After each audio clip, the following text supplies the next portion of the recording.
Oleh, Wainan Zili to him, Tahiziato, class 8, chapter 13, direct and inverse proportion. Kita akan hitung tu, any proportion division maya. Proportion kan hitung mua, any direct proportion, any inverse proportion dihi. Wainan kan zero tani. So on kami akan makan. Proportion di claim kan soy dia. Proportion kan tihi. Engin ni kan tihi soalnya. Til atel alien atam le claim ani lighting na proportion.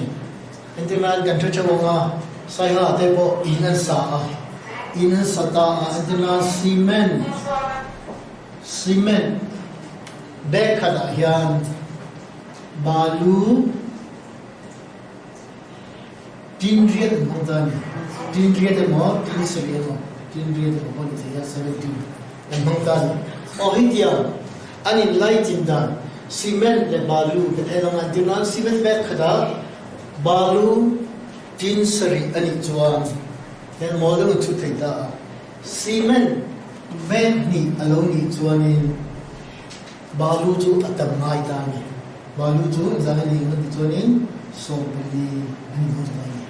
kaka proportion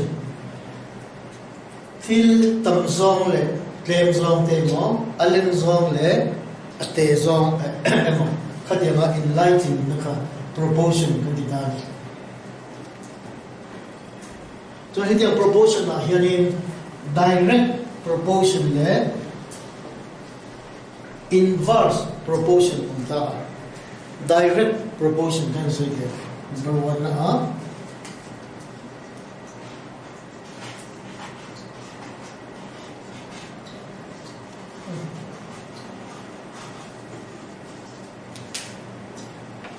share one captain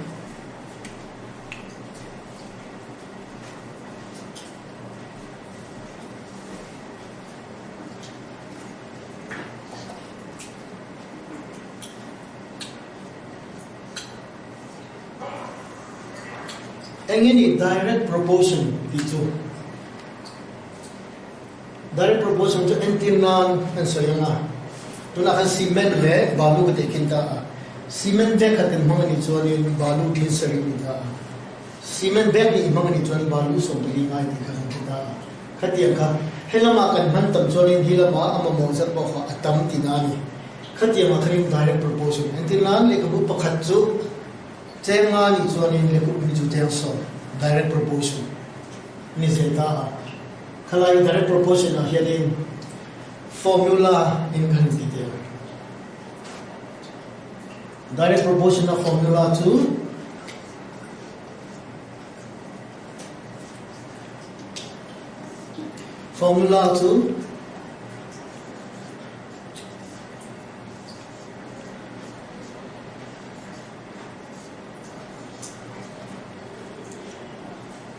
x1 over x2 equal to y1 over y2 x1 by x2 equals to y1 by y2 hikan mga nakina unitary method atoy zonga chodan po consider ni ani entirna hita hianin kati leka books two books katiyang lekabu pakhat padinjo two book cost rs so pangalang ita sa entirna lekabu padni manju pakhat manju kanjong thiamta padni kha so pangal ilaita lekabu idu zathi pangalang ita sa pangalan ni tas 5 book cost examine niya direct proportion to that ay so niya yung table ko siya mga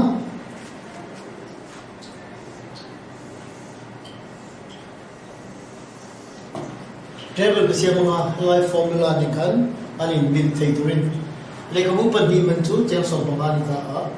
pangai le itu ta bisa examine ni so kaka direct proportion ni ta ni le kamu tama bangin paisa ma mo po tama atam paisa same tam tina ni ta chuan ta hianin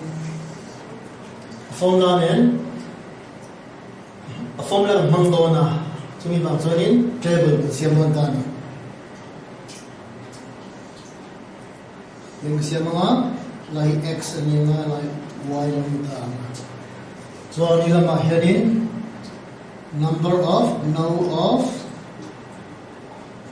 books. Siya kang so nila may price. Hiyanin. Lekabu panhi manju Lekabupan ni manju stem som price som Lekabupan ni manju stem som pangan. Lekabu itu zat tu pangan itan. Ani chuan hita paisa examine question mark kada tani. Ani chuan ni lahi formula mang tolon tani. Om je chu ni x adla. Hi x1 ani nga kan siya x1 lahi x2 lahi y1 y2 di bang chen chiang le formula hang to don ziak tai la x1 value to x1 ni na to 2 ni ta a 2 ziak ang so ni x2 to ni ta ni x2 to so y1 to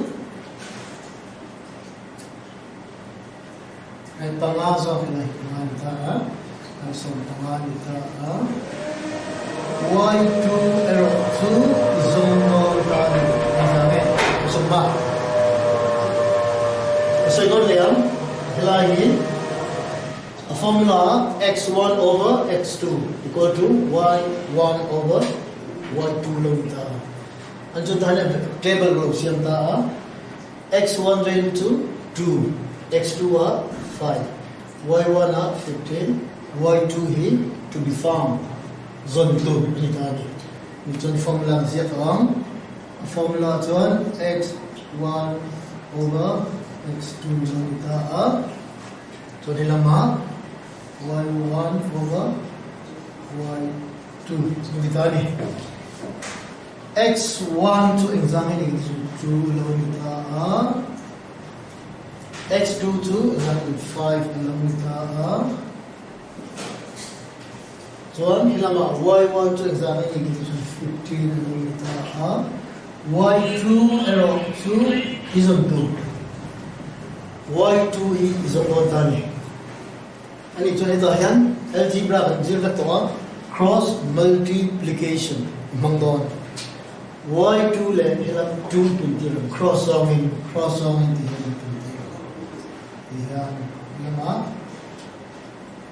tiyan pintir this one examine yang 2y2 is of turanika so hilang cross multiplication in 5 times into 15 and puntir ilan iso puntir ta na y2 konsumto tadi y2 to again equal to 5 into 15 by 2 hello don tadi cancel the over again 5 times 15 to examine lama kasi ang 5 times 15 to 75 by 2 lang dia. Semang 2 in 2 3 are 6 2 7 are point. Hello ito tayo. Ito one increase alam mo nga. Ikanin. Le kabupan ni mantu Cheng som pangan ita. Le kabupan le itu. So ni Cheng som tu le pasri le maya soma. Tinani. Higi direct proportion ani example pakadalo tili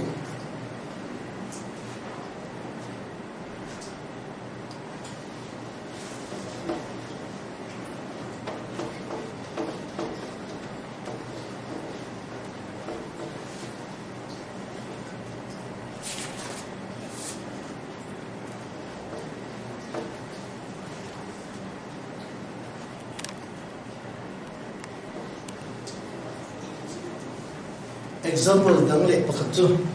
example 2 na den liam intinan petrol liter li hianin km som lo tlan ta la petrol liter li 4 liters petrol liter li mang ni chuanin km som ro tlan thei ta ni ani chun petrol liter som pani lo mang ta la petrol liter som pani hianin km exam ta chu don ta ni hei po hi direct proportion ni liter lin km som ro liter som pani ni km tamang chiam khatim kha direct proportion ni chu ta a table ko siam le nga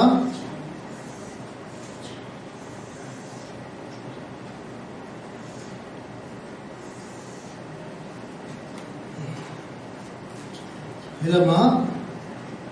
petrol so hilama distance km ka timya distance asa example ni km ka timya kaya x ne y ka pwede ro ani chon petrol liter li man chonin km som danani ani chonin tuna petrol som pani lo mang ta la km exam e ka thai lai thil pakhat kan chin chia tu chu engen ni direct ani ngen ni lo chu tuna adina liter khadin liter li ni lo liter khadin km som lo ni ta se liter ni kan ti chonin km zala som hi chiam amju pakhat kha petalawa liter li to bin km som ro ani som pani ni chonin ani ta som pani ni chonin km exam e di halo ni ta chu kami ba kanin na formula mang le don ta ni ani da formula chu ta siap to ta hi formula chu ni ta a chuan value dia kan x1 to 4 ni anga x2 to 12 along ni anga y1 to 60 along ni anga y2 error so examine zongdo le an chap formula zia lang formula chuan ahian x1 by x2 y1 by y2 lang x1 value to 4 x2 to 12 lang y1 to 60 y2 hi zonpu cross multiplication bin hang le 4y le hi kun tir le na 4y2 hi kun tir le na 12 times 60 bin tir le na le y2 zonpu 12 into 60 by 4 ni ka 4 in 140 times the 12 y2 will return examine here return in 3083 you know that om che chu leader som pani ithun ni chuanin sorry again lahi km zale som ria ikam thai dina ni zale som liter lin kem som liter som pani ni chuanin km zale som ria ikam thai dona ni chu direct proportion ni ta ni thiam kuringa chuan chumi do la chuan englong kal le nga inverse proportion hi engeni in zebon ta ni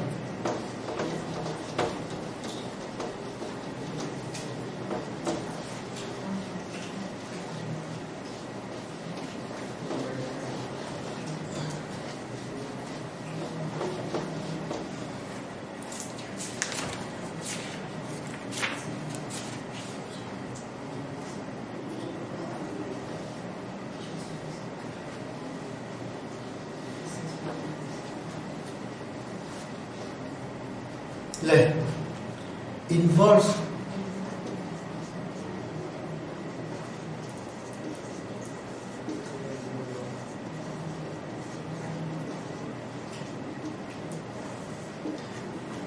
Hemi inverse proportion di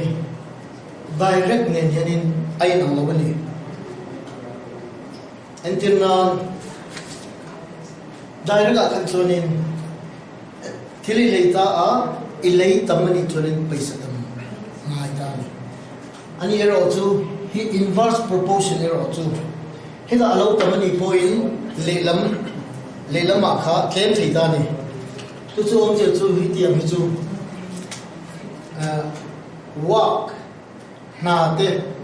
hun na te hianin inverse proportion hi an nong ta uyani a formula kan ziak le ma formula chuan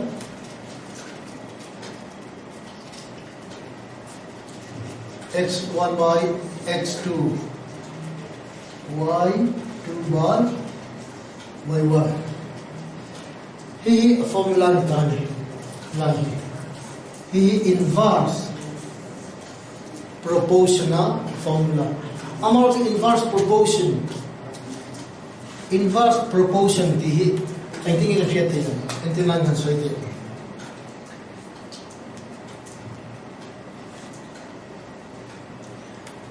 now pang panin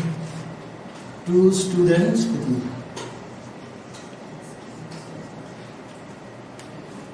now pang panin ma pakhat kha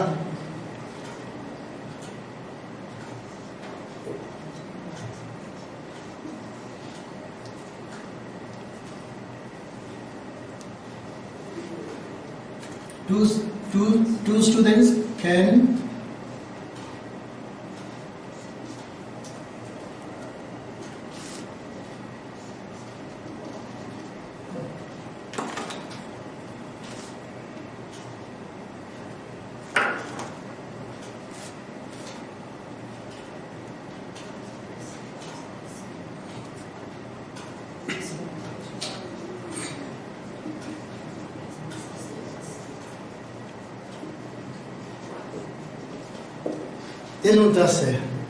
two students can finish one job in 20 minutes. Na pakhat ka school na pang pahin minute som niya anjang thini. Ani join now pang pangain 5 students lobita se 5 student in hemin ha tho hi minute exam so hilai hi ani to don ta ni now pang pahin na pakhat ka minute som niya now pang pangani chuanin now pang pangani chumin ha box chun tapka minute exam nge enzo tinita kha om se chu minute pani khanin minute som ni chu panga chuanin minute hi atam don nge atlem don hun array don nge array don lo ti akhanita pangani chuanin hun ni chu claim don tani raidon lam tinani railote azul don tinani tani tumi bang chon khatiam kha inverse proportion tunita tu chu om je chu yaring chong don ta a content le nga ti hian table khan content le nga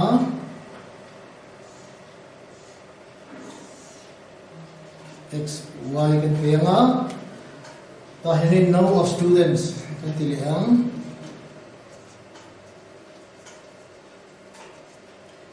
chuan ta hian times katimen times second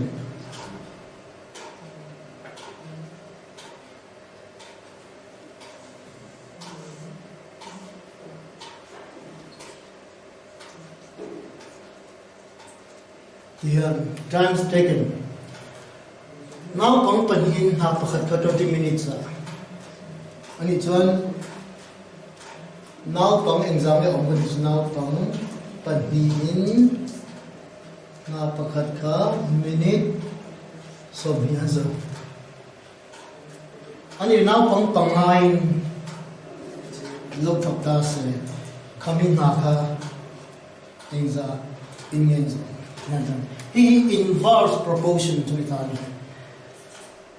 now pangan tamabang kan ahun hi aray to la atam bon lo now pangan tambangin ahun atlem don tinani kalai ka unenlightened dan ka now pang le na enlightened dan ka propose inverse proportion zo tinani ni joi tulang chong khanin ka chok le ma hi x1 ani le maya x1 to 2 ni ta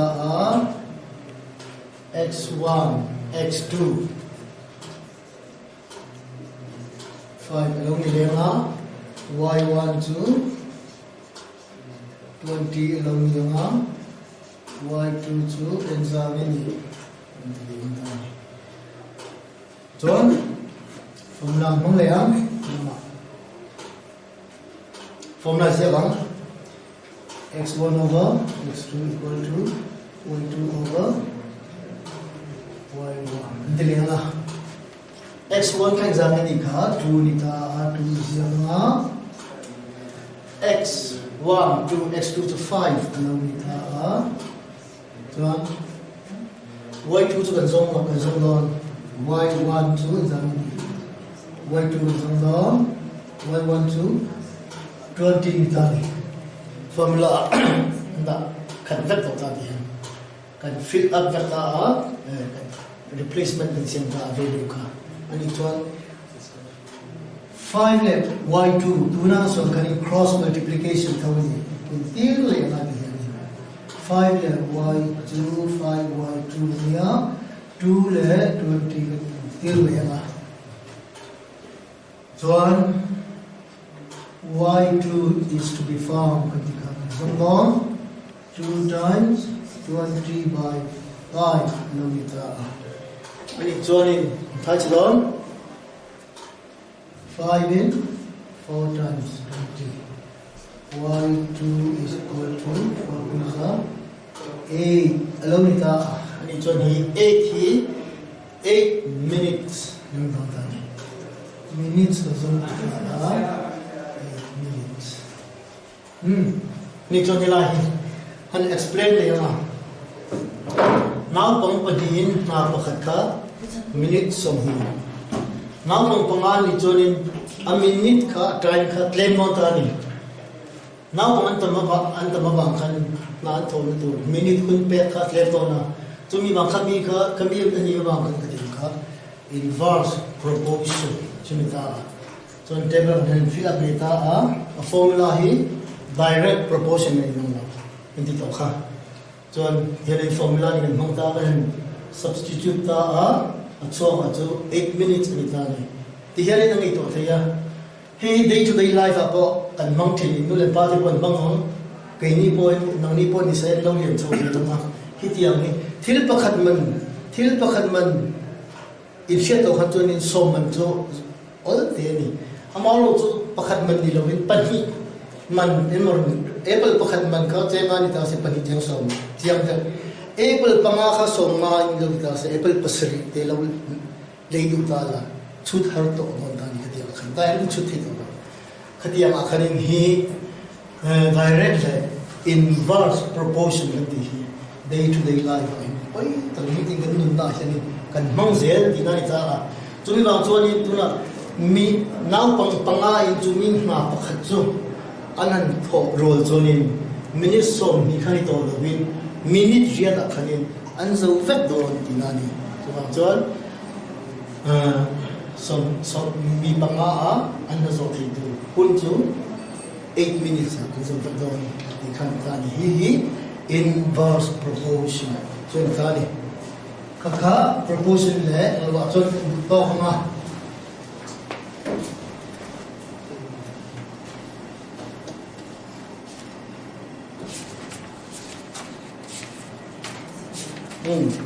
tuan ka soi to ang khanin hemi tunami kan zir he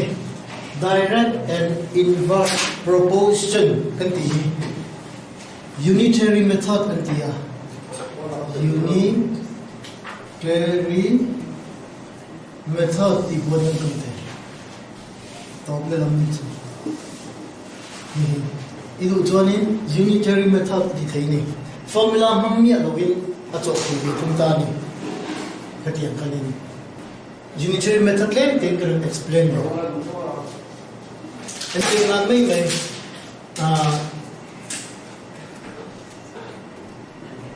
among the one two book cost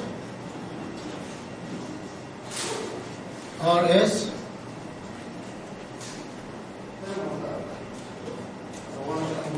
so pangalawang tase formula kung doon na unitary method mo nga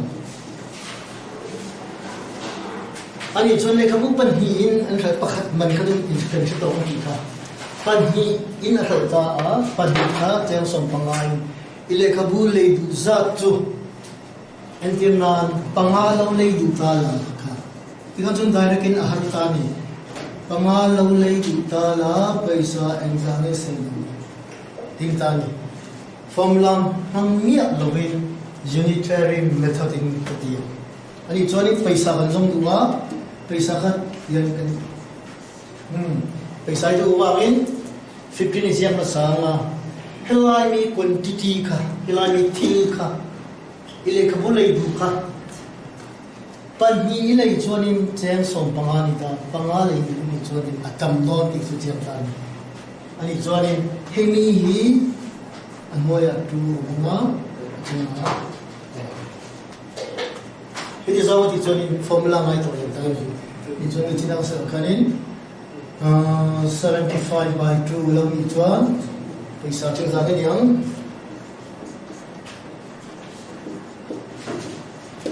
hello ni honta ni to formula ka mang talaw unitary method ka mang tini na cho thai tinan chu ni chon lekhabu pangaman chu som thum le jang se li he ni honta ni kaka direct proportional unitary method unitary kati chon ani le inverse lo ni le ta se inverse lo ni le ta se tenga dia inverse lo ni chon entim nam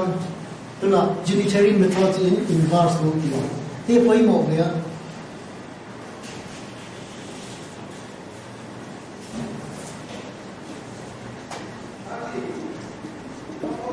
mamika direct proportion unitary method mangin inverse proportion handy until nan pipe parukin 6 pipe parukin mga can fill handy dia can fill then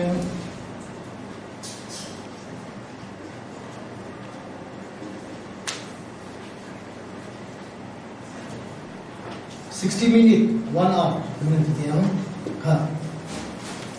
Pipe parugin syntax mo tanki pakhat te full tu chuan minutes som bungai ta ni mase tanki akan tui kai pipe pa pam ta tanki akan tui da don ta pipe paru khanin tanki mang ta ni pipe paru inai kalawa pipe panga chu lu ni ta pipe chu mang na di chuan minute exam ngen yang dikha formula lovin unitary candidate pai parugin tanki pakhati full tu chot ni som ngai pai pangani chonin pai pangain tanki pakhaka minute exam ngai dikhari tani ani chon som group kadina hela quantity ya khaden le hilai kan le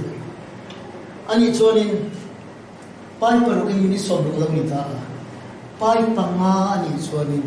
minute hi atlem don nge atam don dikhangi to mai thani pai parukin minute som ro array ni chuanin pai panga a tanki rati fill up to chuanin minute thema rei do mai dinani ani chuanin inverse proportional to helai quantity hi ani thata lo ni chuan 6 by 5 cái là tôi dùng chỗ đàn cần diễn bên này unitary mami ka formula ni chuan 5 in 12 no ni chuan 6 12 times 72 minutes so pai parugin ni som ro ten ki khat tu ni mangta ni pai panga ni chuan in minute som sari le pan amai inani aka inverse proportion unitary method mga cholan chu lo itani Kakakan dito ko nga hihiso direct and inverse proportion ni. Dihan dito kang creative nga mutunin kan introduction po kan impact ka. Auxiliary principle kaniya kata kanin ng result tayo nga school apo ina apo di kanin